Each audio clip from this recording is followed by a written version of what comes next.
하나님의 말씀은 예레미야 41장 4절에서 15절의 말씀입니다. 그가 그다랴를 죽인 지 이틀이 되었어도 이를 아는 사람이 없었더라. 그때에 사람 80명이 자기들의 수염을 깎고 옷을 찢고 몸에 상처를 내고 손에 소재물과 유향을 가지고 세겜과 실로와 사마리아로부터 와서 여호와의 성전으로 나아가려 한지라. 느다냐의 아들 이스마엘이 그들을 영접하러 미스바에서 나와 울면서 가다가 그들을 만나 아히감의 아들 그다랴에게로 가자 하더라. 그들이 성읍 중앙에 이를 때에 느다냐의 아들 이스마엘이 자기와 함께 있던 사람들과 더불어 그들을 죽여 구덩이 가운데 던지니라. 그 중에 10사람은 이스마엘에게 이르기를 우리가 밀과 보리와 기름과 꿀을 밭에 감추었으니 우리를 죽이지 말라 하니 그가 그치고 그들을 그의 형제와 마찬가지로 죽이지 아니하였더라. 이스마엘이 그다랴에게 속한 사람들을 죽이고 그 시체를 던진 구덩이는 아사 왕이 이스라엘의 바아사 왕을 두려워하여 팠던 것이라. 느다냐의 아들 이스마엘이 그가 쳐 죽인 사람들의 시체를 거기에 채우고 미스바에 남아있는 왕의 딸들과 모든 백성 곧 사령관 느부사라단이 아히감의 아들 그다랴에게 위임하였던 바 미스바에 남아있는 모든 백성을 이스마엘이 사로잡되 곧 느다냐의 아들 이스마엘이 그들을 사로잡고 암몬 자손에게로 가려고 떠나니라. 가레야의 아들 요하난과 그와 함께 있는 모든 군 지휘관이 느다냐의 아들 이스마엘이 행한 모든 악을 듣고 모든 사람을 데리고 느다냐의 아들 이스마엘과 싸우러 가다가 기브온 큰 물가에서 그를 만나매 이스라엘과 함께 있던 모든 백성이 가레의 아들 요하난과 그와 함께 있던 모든 군 지휘관을 보고 기뻐한지라.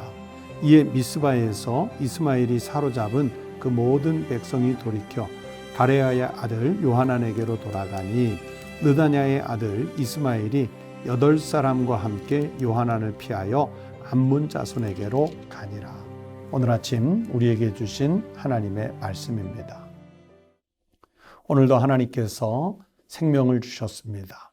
오늘도 복되고 평안한 하나님의 백성의 삶을 살아가시기를 축복합니다. 여러분 지금 이제 예루살렘이 완전히 멸망당했습니다. 함락된 상태입니다. 그리고 이제 빈민들만 남은 상태에서 모든 점령군도 떠나가 있는 거의 그런 상태거든요.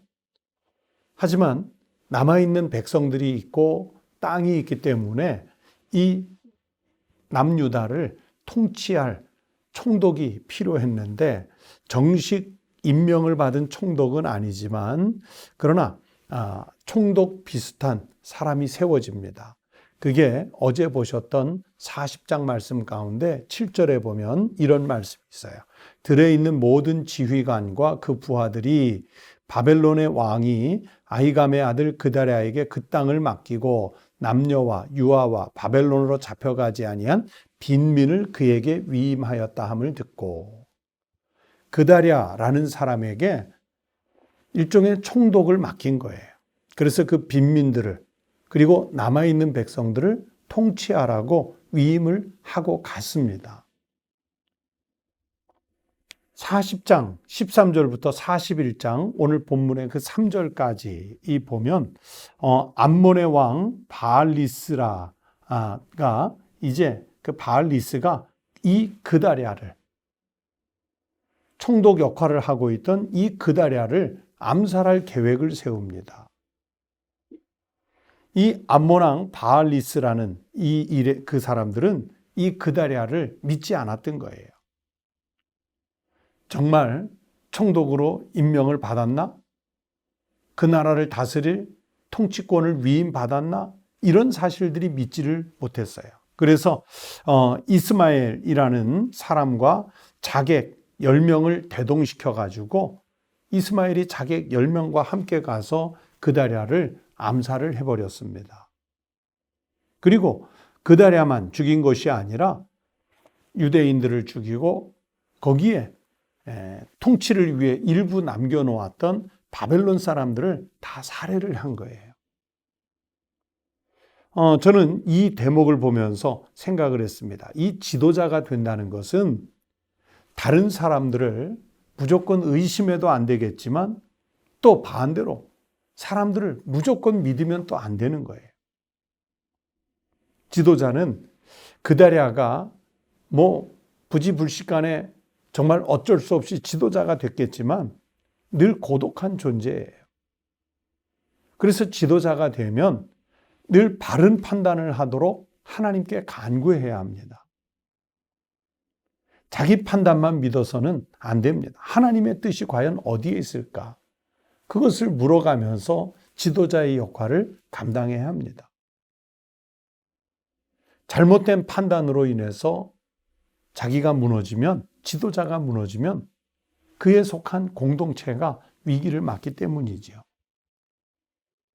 오늘 4절부터 15절 말씀을 읽었는데 바로 그런 위기를, 그다랴는 죽고 이스마엘은 도망가고 하는 이런 상황 속에서 지금 공동체가 위기를 만나는 장면입니다.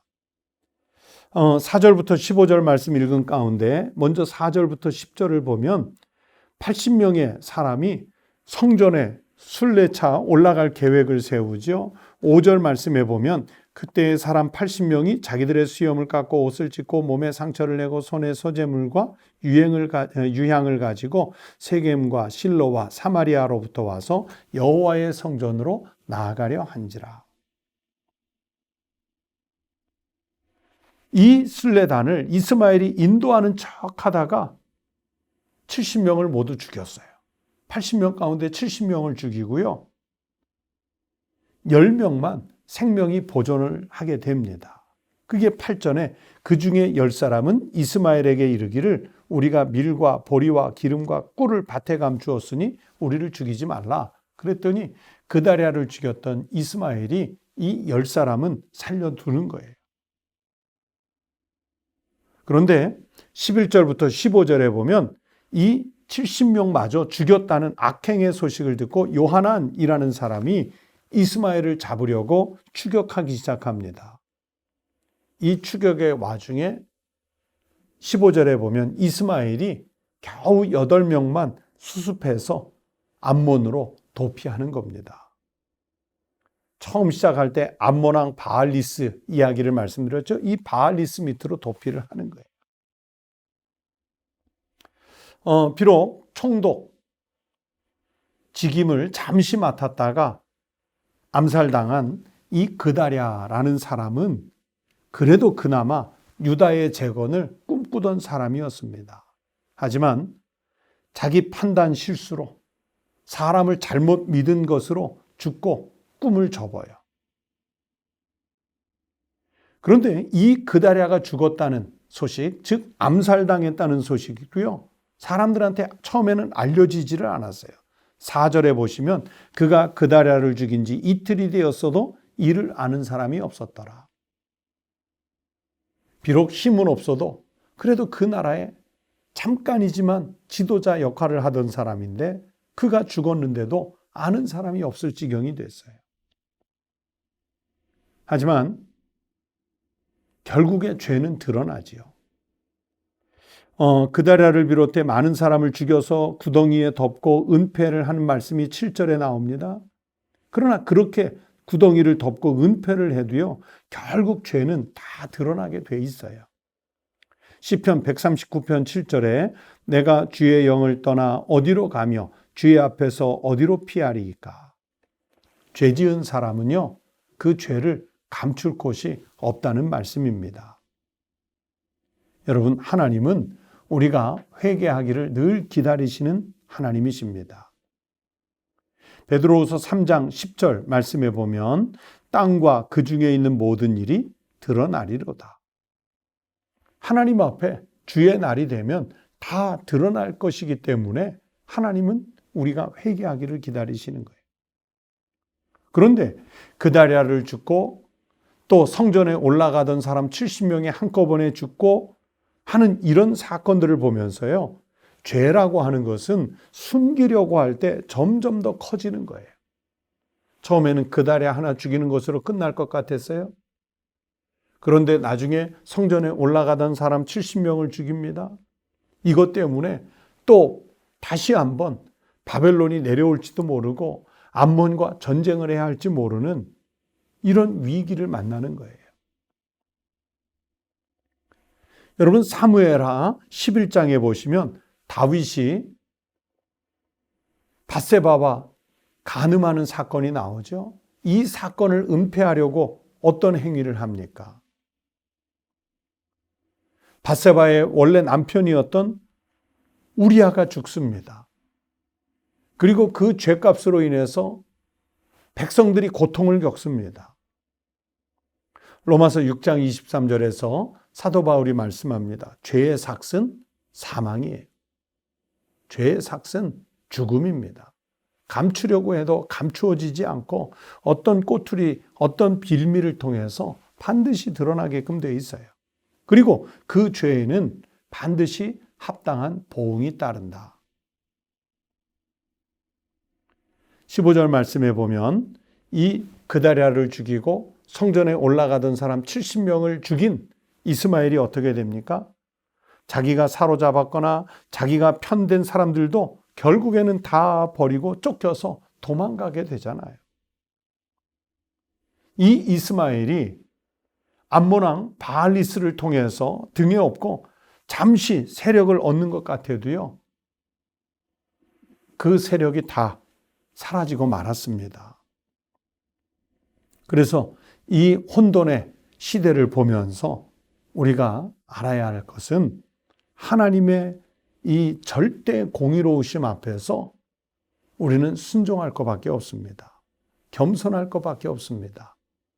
내가 아무리 힘을 얻고 세력을 얻고 경제력을 얻고 하는 것 같아도 하나님 앞에서는 불이하게 얻은 것은 아무 의미가 없어요. 누가 힘 있는 사람입니까? 하나님 말씀에 순종하는 사람, 하나님의 공의에 순종하는 사람이 진짜 힘 있는 사람이에요. 예수님께서 십자가를 지셨지만 우리가 그분을 향해 누가 힘이 없다, 무기력하다, 무력하다 그렇게 말합니까? 하나님의 뜻, 그 앞에서 순종하며 십자가를 지었기 때문에 인류를 구원할 수 있는 힘이 바로 그 십자가에서 나올 수 있었던 것입니다.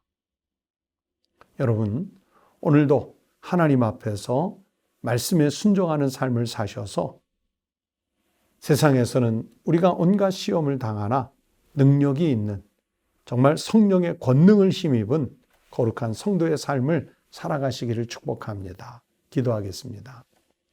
하나님 아버지 감사합니다. 우리는 세상에 살아갈 때 참 보잘것없는 사람들입니다. 세상에 힘도 없고 권력도 없고 재력도 없고 인맥도 없고 아무것도 없는 것 같으나 하나님의 말씀을 듣고 하나님 말씀에 순종하는 삶을 살 때 우리는 세상의 그 누구와도 견줄 수 없는 하나님의 권세를 힘입은 능력이 있는 백성이 될 줄로 믿습니다. 하나님의 사람들이 하나님의 뜻대로 구하는 것은 하나님의 능력으로 다 성취되는 것을 목격하는 삶을 살아가게 될 줄로 믿습니다. 하나님, 불의 앞에서 용기를 낼 수 있게 하여 주시옵시고 선하신 하나님의 뜻이라면 하나님, 우리가 어떤 어려움 가운데서도 감당해낼 수 있는 능력을 덧입혀 주시옵소서. 우리가 베드로와 요한이 그랬던 것처럼 사람의 말을 듣는 것으로 힘을 얻지 말고 하나님의 뜻을 파악하여 하나님의 뜻을 준행하는 것으로 힘을 얻는 하나님의 백성들 되게 하여 주시옵소서. 하나님, 우리 성도들의 일과를 세밀하게 불꽃 같은 눈동자로 지켜주시옵소서. 안전하게 보호하여 주시옵소서. 넘어졌을 때 손 내밀어 우리를 일으켜 세워 주시옵소서. 병들었을 때 치유하여 주시옵소서. 가난한 것에서 회복되어 부욕해 하여 주시옵소서. 하나님, 이 어려운 때 교회를 지키시되 우리 청북교회를 지키시고 한국교회를 지키시고 성도들을 지켜 주시옵소서. 예수님 이름으로 기도하옵나이다. 아멘. 오늘 아침도 함께 기도하시겠습니다. 첫 번째는 오늘 말씀을 생각하시면서 하나님 앞에서 거짓되지 않은 신실한 삶을 살 수 있게 해달라고, 그리스도인다운 용기 있는 행동을 하면서 살 수 있게 해달라고 기도하십시다. 두 번째는 그리스도인으로서 오늘 하루 하나님을 영화롭게 하는 삶을 살아가도록 기도하십시다. 세 번째는 코로나 전염병이 속히 종식되고 우리 국민들의 삶의 형편이 회복될 수 있도록 중보기도 하십시다. 다 함께 기도하겠습니다.